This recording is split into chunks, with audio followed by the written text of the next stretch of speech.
Welcome to the Speexx Exchange podcast with your host, Donald Taylor.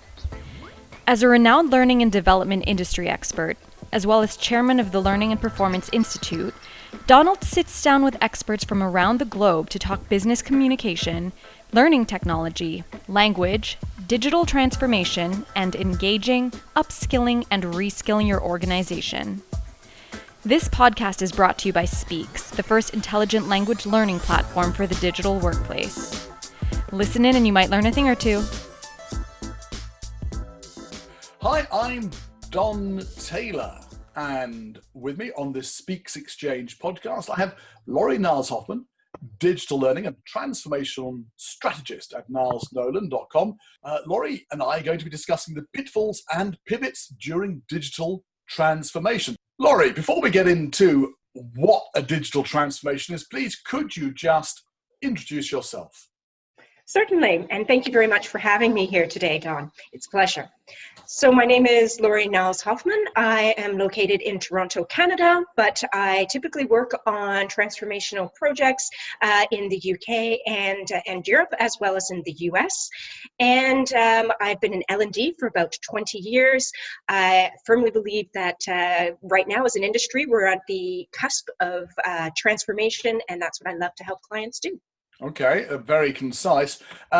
Look, transformation, digital transformation, buzzword that's been bouncing around.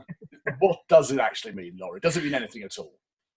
Okay, so yes, definitely a buzzword, and I think people are using it, and I would also say abusing it in different ways. Yeah. So digital transformation for me is not just about the technology, and it's not just investing in technology. What it really is understanding how digital and technology can enhance what you are trying to achieve and help you achieve those outcomes on a faster basis. So it's also to, there are some table stakes. I mean, it really is about what do you move out of the classroom, what do you move off of paper and all of that. Okay, so there is that element to it, but I would be, surprised to find a lot of L&D departments who really haven't figured out that not everything can be in the classroom. But it's also understanding the possibilities about what you can do. Not everything needs to be an e-learning course. What are the things that you can start to understand, and also the new types of data that get generated when you move to a digital environment. Okay, so Laurie, you started off saying, look, we could do things faster. Mm-hmm. I'm not trying to pick you up here, but then you moved into we can get new types of data. So we're talking here then, I'm guessing, about both a quantitative change, look, we can do the same thing faster, and qualitative change. There are different things we can do. Is that fair enough? That is absolutely fair enough. Absolutely. All right. By the way, I wouldn't agree with you that every L&D department should be fully aware that this is something that's self-apparently useful. Fair enough. And I also too want to be clear as a counterpoint to that too, is that I do see some L&D departments who, in the interest of saving costs, are translating everything from classroom into digital. And I think that that's also too a mistake. We do still need classroom. We do still need those relationships. But yes, do see your point there. So look, digital transformation, you can do the same thing faster and probably better. And you can, in some circumstances, and you can get new things done. Great. All right. What are the advantages of doing this well? And by the way, who's actually doing it, or are people just talking about it? Interesting. Yes. I'd say there's a lot of talk. And I would say there's pockets of people doing it well. And the people who are doing it well, it's interesting. I know in some other conversations we've had, I really find actually in the Nordics is one area where I'm seeing things being done quite well. And I don't know if it's the design aesthetic or where that comes from, the ethos it comes from, but, I do see a lot of really interesting solutions there.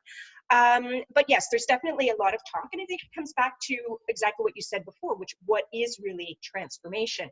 You'll hear a lot of people talk about, oh, well, I put in a new platform. Okay, was that your transformation? Did you change the way you operated? Did you change, the types of, data you produce? Did you change, how you, work with and liaise with your learners? Did you do any of those things? So But to your point, what are the advantages of a digital transformation? I flip that around and say it's not about us. It's really about that user on the other end. They are at a point where for them to, we talk about upskilling as a positive thing. There's actually a tremendous amount of pressure on that person on the other end. If skills are within 3 to 5 years, 1/3 of the skills are not going to be viable. You're somebody on the other end who you have incredible pressure to just remain relevant or be made redundant. So when I look at that, it's that person on the other end, that speed, that access, that ability to get the content that they need in a timely manner, be able to share it, be able to ask questions. That to me is the real advantage. It's for them. Of course, that translates to better business outcomes, but that's to me is the core of it. Okay, so you're saying the core of a successful digital transformation is the experience and the benefits to the user. Absolutely, absolutely. If we talk about the user of a technological system, okay, to help us really understand then what this looks like, what is it like when a digital transformation is poorly executed? Perfect examples. One where they haven't analyzed what the actual workplace is like. You have to be an anthropologist. You have to go out and see, do people have mobile devices? If they're on factory floors, do they have access to an iPad or a desktop that they can go, or a laptop that they can go into, rather than saying, oh, this is going to be the solution. And I see that a lot. And I started off with mobile because I think that's a really big one. There's a lot of platforms that say we need to be mobile only and everybody's going to do things on their mobile. Not so fast.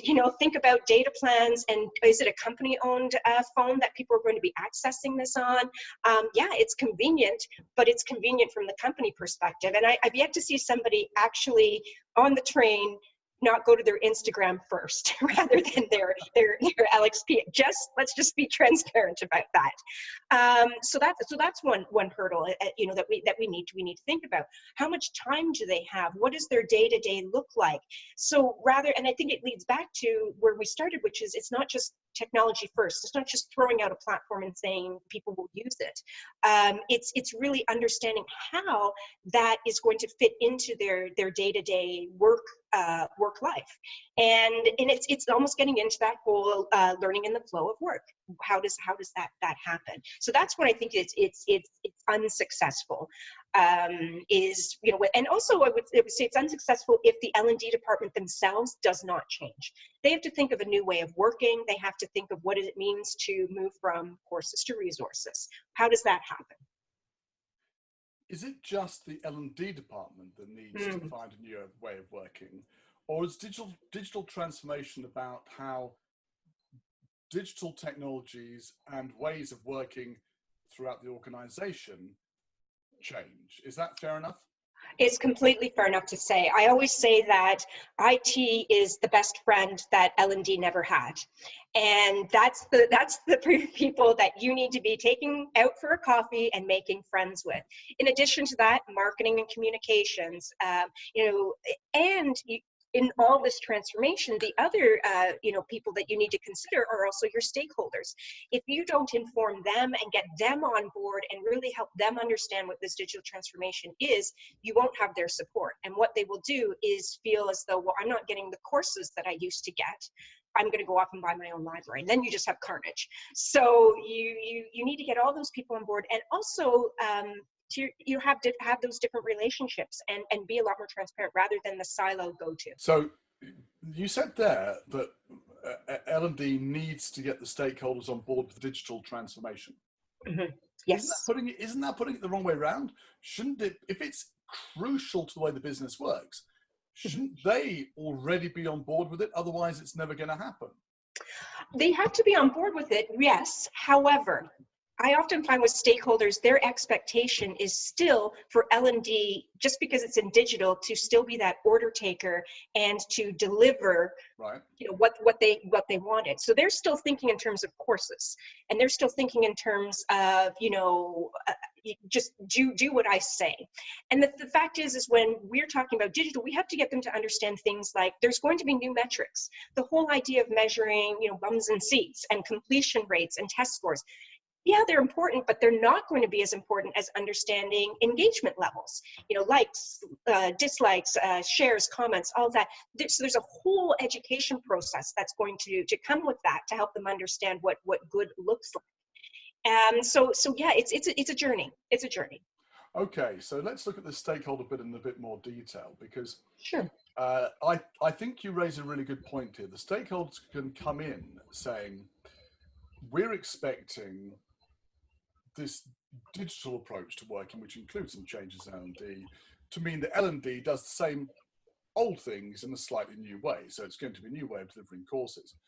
Right. L&D, you're saying, should turn around and say, great, love it. Yeah. Actually, what we do is different. Now, a couple of questions there. Firstly, what's the metric? And you're saying it's engagement. Okay, that's something we should lead in, and possibly other things as well. But at any rate, there are new forms of data that we should lead with. Okay.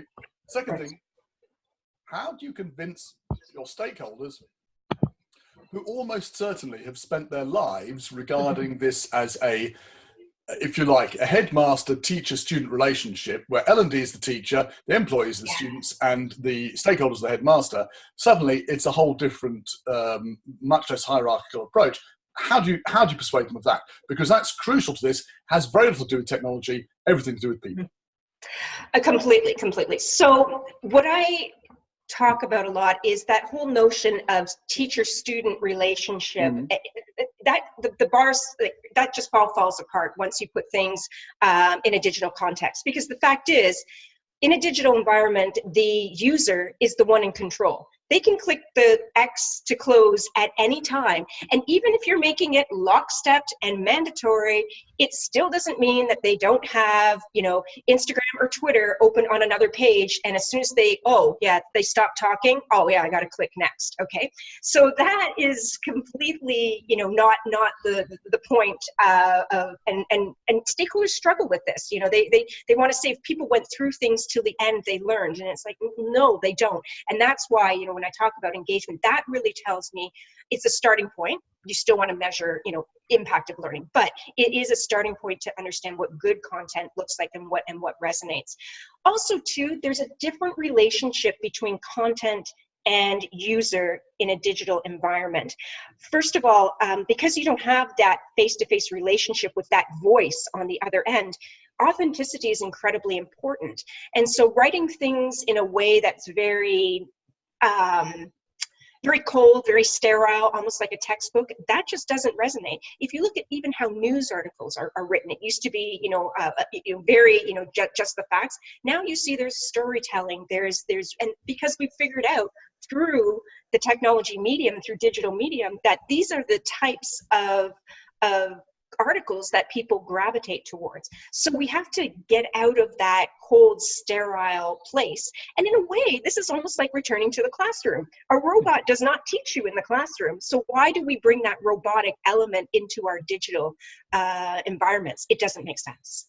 You mentioned journalists. Now, yes. you and the journalistic approach to writing, you hired a journalist, didn't you, back in the past? Can you tell us that story? What difference to the journalistic approach to writing have to engagement? So with the journalistic approach to writing, you're really looking at an inverted pyramid. So if we think about how we write in L&D, we write a lot of times like the Bloom's taxonomy way, right?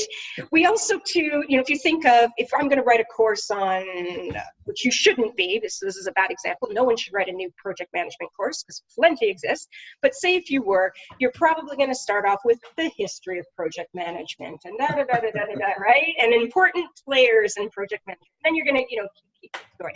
So in journalism, it's completely flipped on its head, right? Your headline is meant to tell the story in a way that convinces people to click on it. And you're starting with the key salient facts that you can skim and scan, and you may not even read the entire article, but you know enough.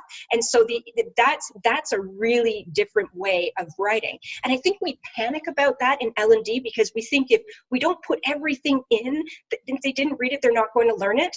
And the fact is, that doesn't matter. You want to give them what they need to know as fast as possible in a way that's also very relevant and timely.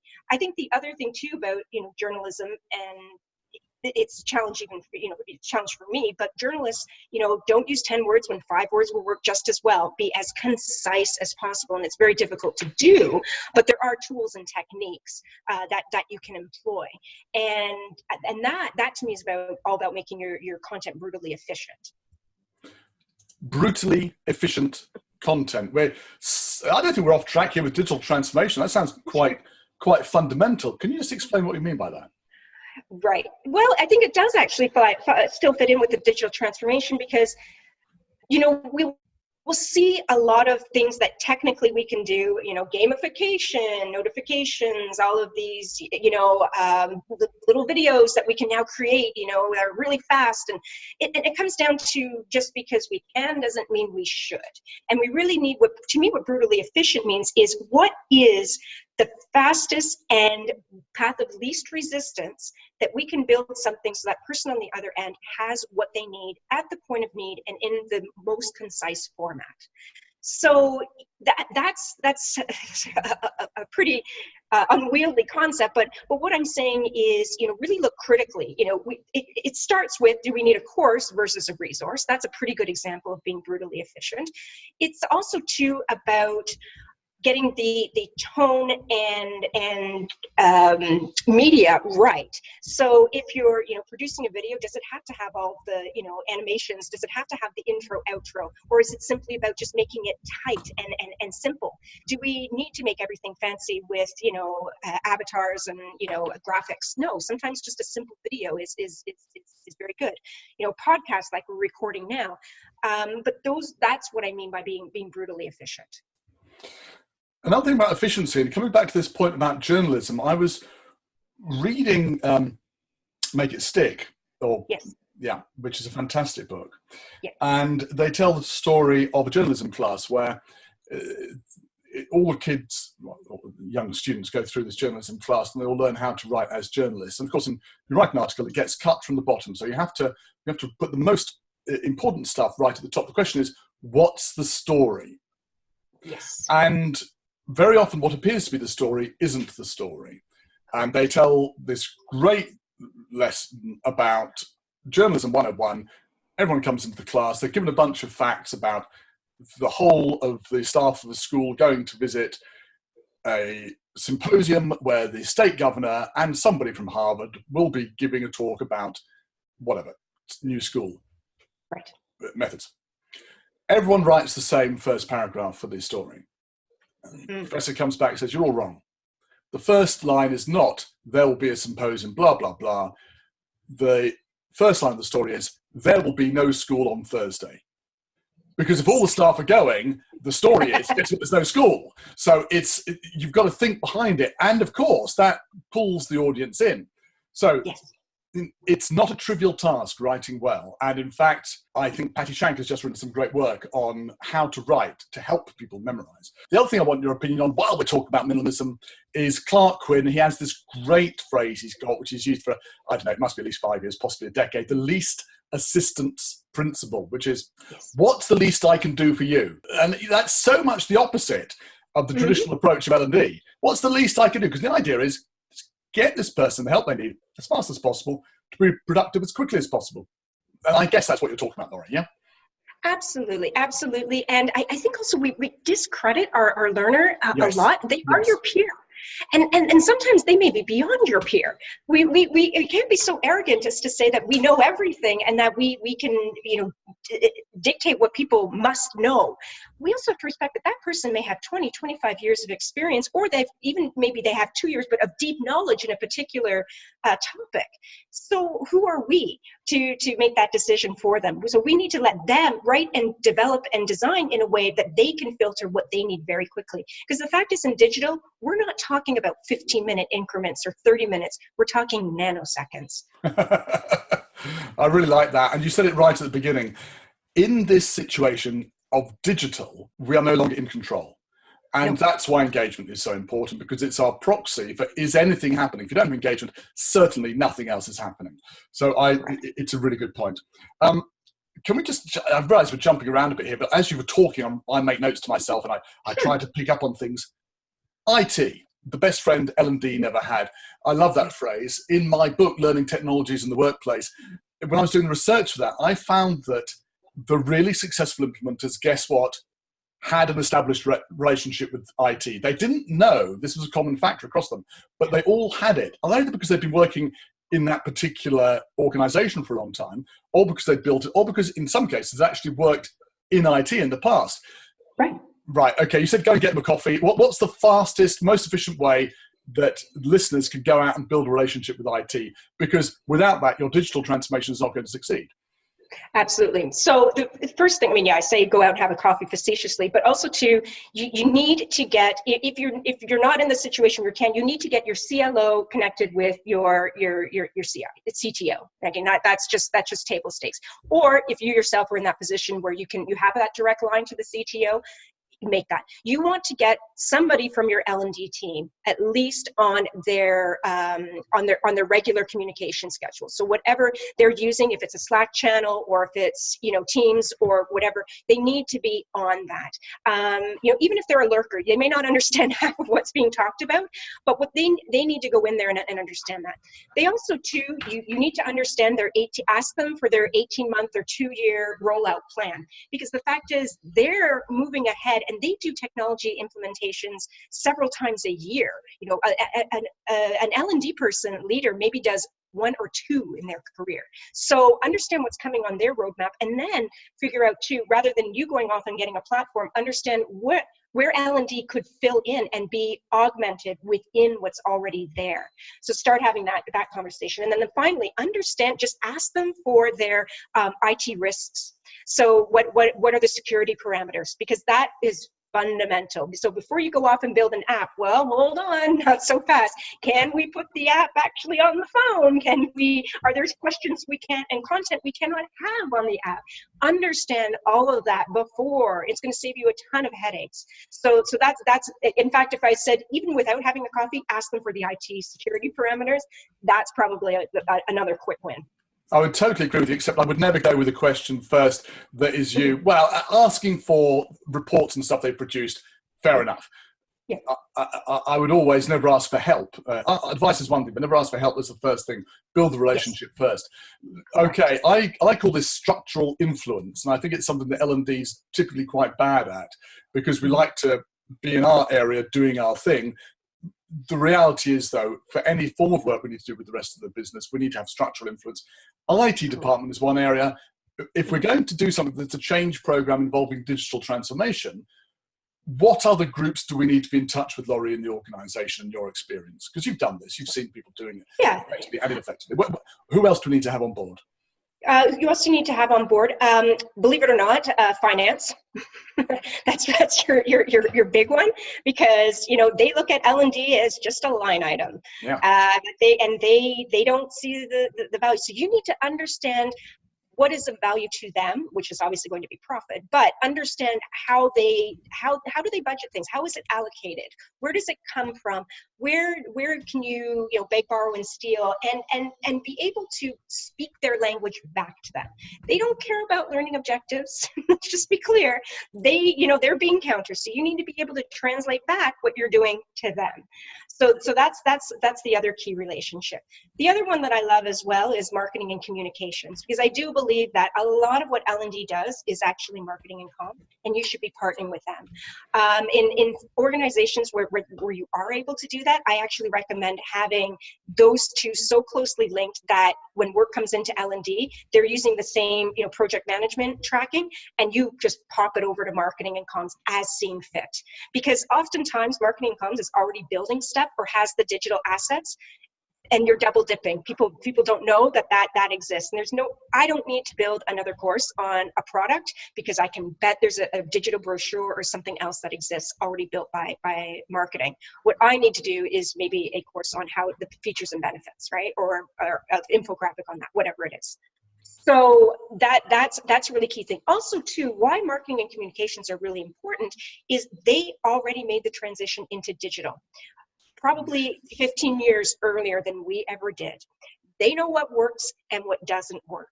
and they understand the engagement metrics. They understand how you deploy a message. They have that. And so work with them, because they will be able, you don't need to figure it out on your own. Comms will tell you exactly whether people are likely to open an email or a text, versus, whatever, right? So they'll know all that about the organization.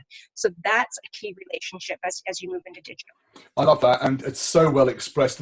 I'd like to also your emphasis on those three things there. There's relationship, you've got to have that. There's the common tools or shared Yes. communication. I hadn't really thought about that as much as I need to, but you're absolutely right. Very often L&D and Marcoms operating on parallel tracks, and they're, as you say, double dipping. And finally, there's the shared data and the shared experience there. There's so much we can learn from Marcoms for exactly that reason. Just one thing, you said finance will be interested in profit. Not necessarily. They may have another metric, market share. It might be a non-profit organization, but whoever it is, we've got to know what the hell it is. Otherwise. Completely. Finally, steering committee, something I know that I've seen used successfully in transformations in the past. And I always say that you need, I think Nigel Payne calls this aerial cover, the idea being that you're fighting on the ground, but you need people up above you to just keep the air clear for you. Have you seen that work? And if so, what's important to remember about it? Absolutely, and excellent addition. So right, and I actually have not heard that expression by Nigel, and I read all of his stuff, but I love that analogy, because it can feel like you're fighting a war. But yes, you need to have that relationship. But just like finance, L&D, they kind of get into this verbal or written where they want to explain everything about L&D. That steering committee doesn't care. They don't. I'm sorry. I know you get really excited about it. So you need to have that 30-second, pitch to them to get them on board and understand what it is you're trying to do from their perspective, not from your perspective, but from theirs. Get that message right, because otherwise you're just going to be seen as, sort of this weird unicorn off on the side, and we kind of have to have it, but whatever. So you need to think like them, that you need to put that business hat on. I don't think anyone's ever described me as a weird unicorn. Possibly weird, but not so much the unicorn bit. The steering committee, it's a two-way street though, isn't it, as well? We have to push stuff up to them, but also they can be incredibly useful at providing information and insight from elsewhere. Let's say you've got somebody from legal, somebody from HR on there. They can let you know just a few tweaks to get the rudder and the ship going in the right direction. Completely. Really, really good insight there, Don. It is that two-way street. And they also too will be able to tell you that hierarchy of influence, who do you need to get on board, and they'll have those honest reflections for you. So look, I found that the people who were best at putting together this whole network of structural influence and the right team, very often your team might consist of a core group of people and ancillary people who come in from time to time from other departments, even from vendors and partners, and they share the space and they go away again. But building the team, building the structural influence and so on is very often done successfully by people who've been in an organization for a long time. What if you haven't been in an organization for a long time? You don't know people. How do you go out and find the right people to have on your team and in your sphere of influence? What do you do, Laurie? So when it comes to digital, and I'm being careful to say digital for a reason, because the first thing you want to do is look at any social platforms, Slack, any of those things that people are using to get their work done, and find the influencers. And the reason I put the caveat under digital, because there are a lot of people who just fly under the radar, but in digital, they're going to be really active because they're passionate about digital. So this wouldn't work for any other theme. So go in and find out who's talking to whom. See if you can talk to marketing. They'll tell you who is connected with whom, where are the silos. Understand those networks, because sometimes it'll be, yes, you'll have somebody who maybe is the CTO, but I'll bet they have somebody that they are hyper connected with, 40 times a day, and is a trusted advisor that maybe is a senior manager or somebody that you wouldn't even have considered. So that's the place that I always like to go. And I cyber stalk people. Also go on LinkedIn, find out who they're connected with. I know. I'm a bit, that's not a good term. Maybe I look them up, but understand what that is. And a Google search. research on those people, because that will also tell you, if you don't have maybe access to the steering committees, if you're in a large organization, you might not have that. Find out where they've been published, what they're talking about, understand that, because that'll, and look at when they post something, who shares that article within the organization, because that will tell you who they're connected with and how you want to get through to them, and who are the people who are really talking. Now, what you're describing here is a fairly sophisticated type of network analysis, but done in a qualitative way, looking at what's really going on in an organization as opposed to what the organization chart says is going on. Correct. Does everyone in L&D have the skills necessary to do that? What tips can you give them? Oh, hire somebody who's like 21 and like, or seriously, hire a 14-year-old. I'll even say that. And I hate using the term millennials and all that, because by definition, even though I have a milestone birthday tomorrow, I am like a 12-year-old boy, because I'm Pokemon level 38. But what I'm just saying is, bring in, if you don't feel you have the skills, just God, ask a kid. They know how to do this for free. Maybe not on LinkedIn.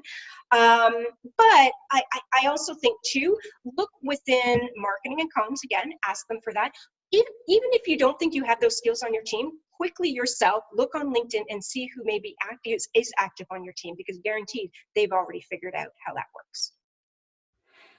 I think it's really good. I do occasionally sit down with my son and my daughter, who are 17 and 21, and I just ask them, well, how do you know, looking at this YouTube channel or this Twitter account, that this person is reputable, and so on? And they can immediately give a swathe, let's say 10 different clues on a mobile screen as to what this person's, how this person shows their validity or otherwise as an influencer.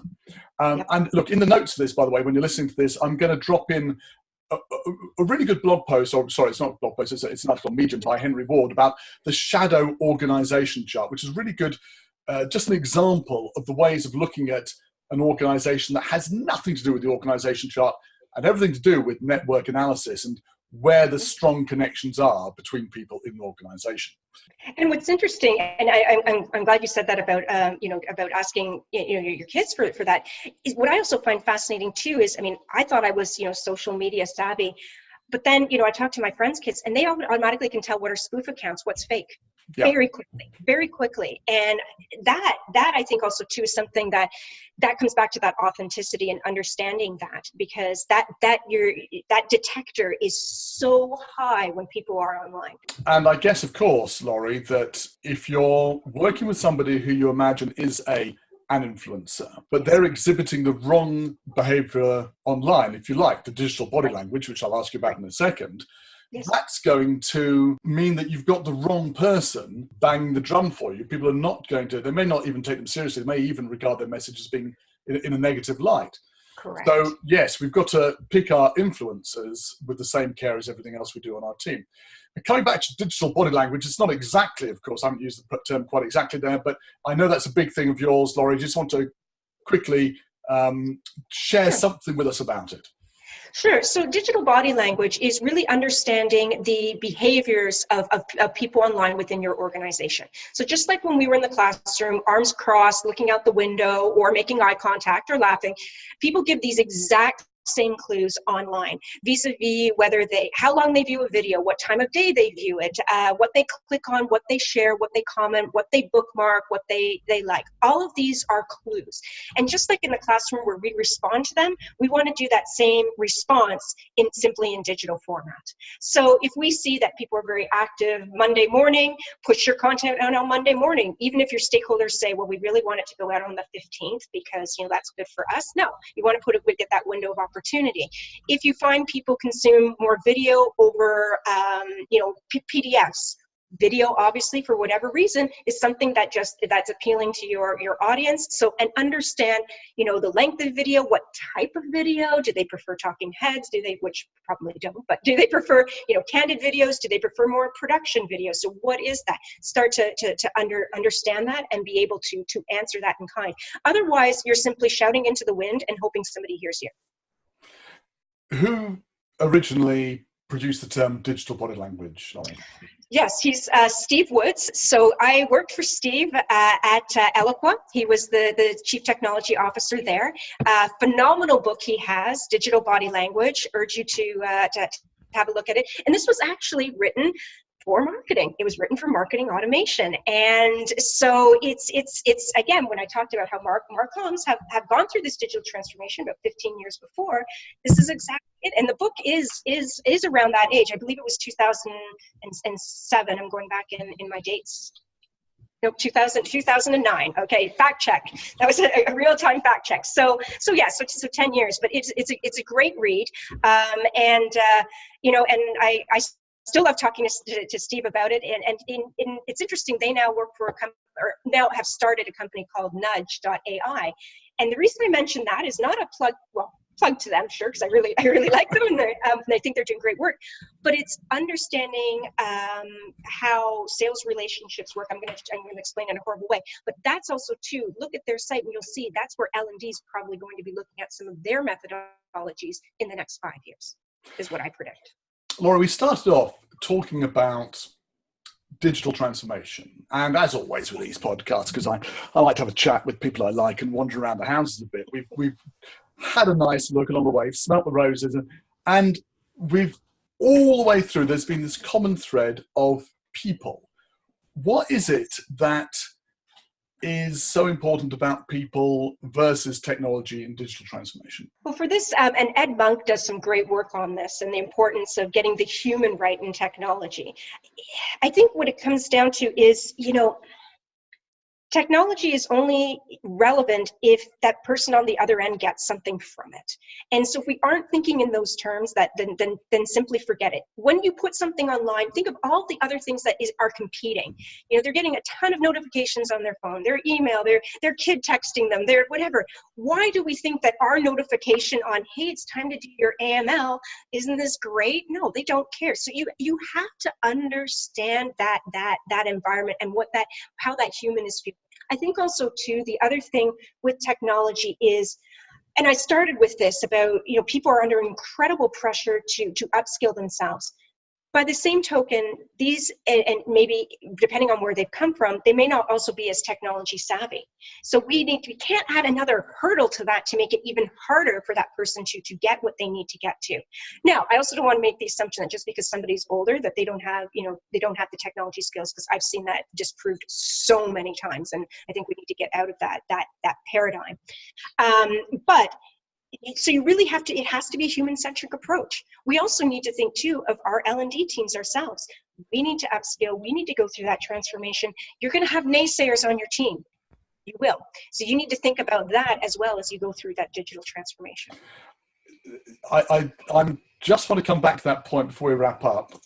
Sure. Very often in digital transformation projects, one of the biggest blockers that I've seen has been the L&D department itself, because they feel that their livelihood, more than that actually, their professional existence is at stake. Yes. Any tips about getting the L&D team on board? This isn't going to sound like a tip. It's probably going to sound a little harsher than I mean it. But when we do these digital transformations, I say a third. And what do I mean by that? When you start them, you're going to have a third that are right on board and ready to go, and they're already there. In fact, they're probably the ones who've been frustrated and they want to see the transformation happen. The second third is like, I get it, but I'm scared. I don't know how this is going to impact me. Can I make it? Can I do this? And so they're going to be feeling that pressure, and you need to give them a lot of love and get them ourselves, like shoemakers' children. We need the shoes. We need to be upskilled as well. And then you're going to get a third that aren't ever going to get on the bus. And it's sad to say, but as a leader, you're going to need to look really critically at that spread. And you know what? The fact is that times where I've been, I hate to say it, forced to bring that third along, it's been dire. They've hated it too. It's not that I'm being cruel. They have not enjoyed the experience, and they tend to attrit. So what we do is proactively say, look, these people are going to be happier elsewhere. I'm not saying terminate them, because they've got a lot of skills, but they may not be viable in this new environment. How can we help them get to someplace where it is going to be, where they are going to feel professionally successful and they're going to get something out of it? Because let's face it, on this journey, they're not going to enjoy it. So there's definitely that. You do need to put aside some investment for that upskilling. That's going to be part of the transformation. And when you see the detractors, I don't want to sound like I'm Stalin, but you've got to have the open conversation. But the detractors can only go on for so long before you have to say, look, you know what, this is where we're headed. Anybody, I think, who's ever managed a substantial team which has had at least one detractor in it will recognize what you're saying. And I cannot think of anybody I know or any circumstance I've been where I've managed a team where I don't wish that I'd given the detractor the ultimatum anything other than sooner. It's always better to say, look, this is how things are going to be. We'll support you coming on board. And if you don't want to come on board, that's fine too. Let's talk about it. But let's not, in my case, Laurie, be very British and pretend there's nothing wrong. You have to confront these things. Absolutely. Andy Wooler of Hitachi has a great quote on this. He says, you can do anything with technology, but people can also stop you doing just about everything. And that's my mantra on this. That's why the people side of it is so important. Laurie, we've smelt the roses along the way. We've had a great conversation. We have to end with the two questions that we ask every interviewee. What do you wish you'd known when you started in learning and development? And what are you curious about right now? So, Laurie, what do you wish you'd known at the start? What I wish I'd known in the start of L&D is that not everyone thinks like me. And so that sounds really basic, but you have this worldview when you're young that, oh, well, I like it this, I like content this way, I like to learn this way, therefore. Now, I'm not talking about learning styles. No, don't paint me with that brush. But understanding that you need to understand how people are going to use content, engage with it, and check your biases. Just because you like things in a certain way is not going to be, the way that everybody does that. And I think, so you watch more, observe more, and appreciate how other people think and experience learning. So that's completely, it sounds so basic, but I don't think we do enough of it. We jumped a lot to solution. And I've done it a million times too. I used to be on the platform, build a new platform, build a new app. Now, what am I curious about right now? I'm really curious about learning in the flow of work, but understanding that means the LXP or the LMS or whatever the cool kids are calling these tools is probably not going to exist in a way that's even visible to the learner. It's going to become a back end vis-a-vis like one of the marketing automation tools. Nobody sees an Eloqua, nobody sees a Marketo, but they're there. And I think that's going to be really interesting how L&D manages that shift, because we will not have a presence in the sense of, we will not have the portal, we will not be the destination, but we will be there within their day-to-day. And I'm curious if L&D will appreciate that, or will we be too ego-driven to, and will we see that as a threat? Because I don't think it's a threat at all. I think it's actually helps us quite a bit. So that's what I'm most curious about right now. If your goal is helping individuals and organizations succeed, it's not a threat. If your goal is to be loved because of the content you produce, it is. Correct. So that's going to be, that's what I'm very interested in right now. Well, we'll invite you back in a couple of years' time to episode 500 and something, and we'll explore what happened to the invisible LMS, as many people call it. Laurie Niles Hoffman, thank you very much for being our guest. And thank you. It's always a pleasure to chat, and I really appreciated this opportunity.